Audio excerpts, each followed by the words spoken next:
فصل 4. دستکاری و اعمال نفوذ.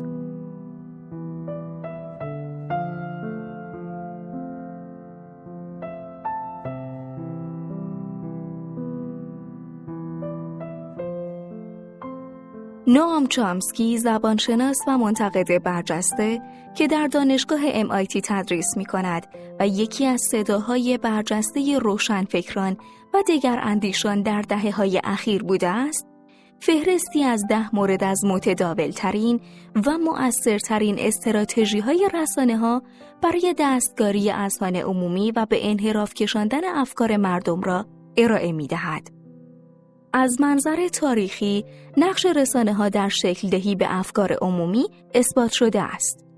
رسانه‌ها از طریق بهره‌گیری از زبان مبهم و پروپاگاندا قادرند جنبش‌های اجتماعی، جنگ‌های مشروع، بحران‌های اقتصادی و حتی رویدادهایی که بر اساس تحریک جریانات ایدئولوژیک دیگر شکل می‌گیرند، یا آنها را به وجود آورده و یا از میان بردارند. رسانه‌ها می‌توانند نقش مؤثری در ایجاد واقعیت‌های ذهنی در روان جمعی ایفا کنند. دستکاری و اعمال نفوذ رسانه‌ها جزئی از زندگی روزمره ما است. هر رویدادی که به وسیله رسانه‌ها گزارش می‌شود، به شیوهی ارائه می‌گردد که منافع خاصی را دنبال کند. واقعیات غلطی که توسط رسانه‌ها در ذهن مخاطبان ساخته می‌شود، می‌تواند آنها را به سمت ارزیابی‌ها و رفتارهای اشتباه سوق دهد. رسانه‌ها نه تنها به عنوان ابزاری اجتماعی، بلکه به عنوان وسیله‌ای برای کنترل فضای عمومی عمل می‌کنند. این اعمال نفوذ از طریق نحوه ارائه اخبار و جهتگیری‌های خاص صورت می‌گیرد که می‌تواند درک عمومی از مسائل را تغییر دهد و واکنش‌ها و رفتارهای مردم را تحت تأثیر قرار دهد. رسانه‌ها با توانایی خود در تغییر اولویت‌ها و درجه اهمیت مسائل به ابزاری نوین از قدرت تبدیل شده‌اند. در کشورهای استبدادی و بسته، هدف رسانه‌ها به طور عمده الغای پذیرش بی قید و شرط سیاست‌ها و اقدامات دولت است. در چنین جوامعی، رسانه‌ها به بخشی از ساختار قدرت تبدیل می‌شوند. اما در جوامع دموکراتیک و باز، رسانه‌ها نقشی میانجیگرانه بین حکومت و مردم ایفا می‌کنند و مسئولیت دارند تا جریان اطلاعات از نهادهای دولتی به جامعه و بالعکس را تسهیل کنند. رقابت میان رسانه‌ها که به تنش‌ها و تفاوت‌های اطلاعاتی منجر می‌شود نیز بخشی از فرایند اعمال نفوذ رسانه‌ای به شمار می‌رود. هدایت توجه‌ها.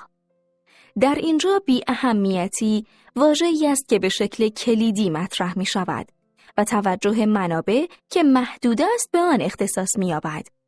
در یک جامعه دموکراتیک تمام سازمان‌ها باید به گونه‌ای تنظیم شوند که منافع عده‌ای خاص را برآورده کنند، در حالی که اکثریت مردم فقط به تماشا می‌پردازند. برای اینکه این منافع تأمین شود، باید اکثریت جامعه چنان مشغول موضوعات دیگر شوند که فرصت و توجه کافی برای مقابله با این منافع نداشته باشند. این انحراف از مسیر حالتی است که جونال، شاعر و طنزپرداز رومی، آن را نان و سیرک نامیده است. هر کسی که به موضوعات مورد بحث در تلویزیون، رادیو، روزنامه و حتی گفتگوهای روزمره اهمیت می‌دهد، باید از خود بپرسد که ارتباط آن موضوعات با زندگی شخصیش چگونه است و آیا این مسائل می‌توانند در خوشحالی بلند مدت فرد نقشی ایفا کنند؟ او باید به این نکته توجه کند که چگونه زمان یا توجه صرف شده در موضوعاتی که به زندگی او مرتبط است، ممکن است به نوعی دچار وارونگی شود.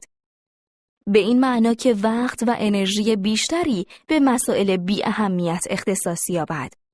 به عنوان نمونه برای جلب توجه بیشتر به برخی موضوعات اقدامات خاصی انجام می شود.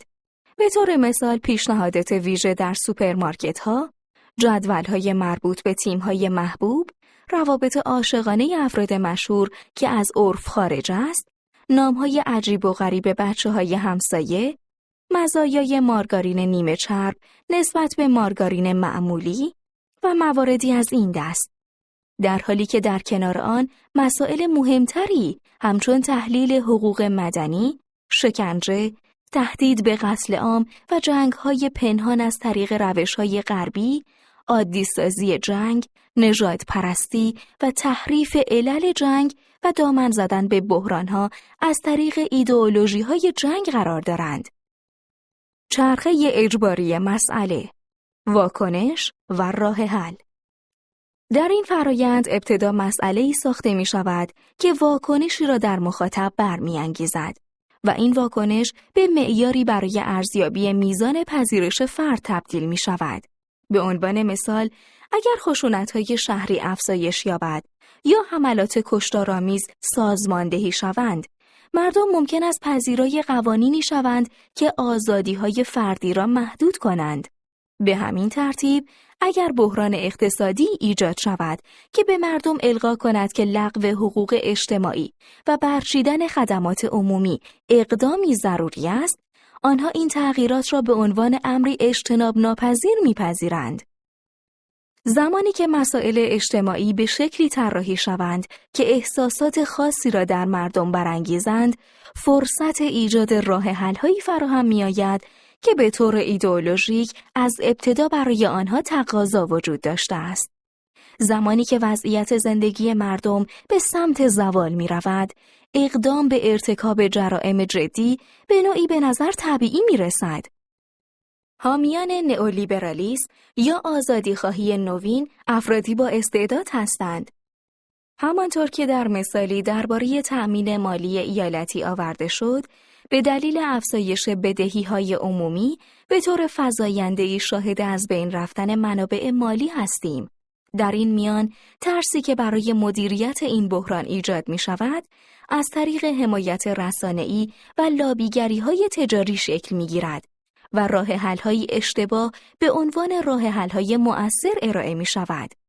در نهایت این اقدامات منجر به مشکلات جدی‌تری مانند بحران‌های تأمین مالی، رکود اقتصادی و افزایش بیشتر بدهی‌های دولتی می‌شود که دوباره مفهوم آشنای خصوصی سازی به عنوان راه حلی مطرح می‌شود.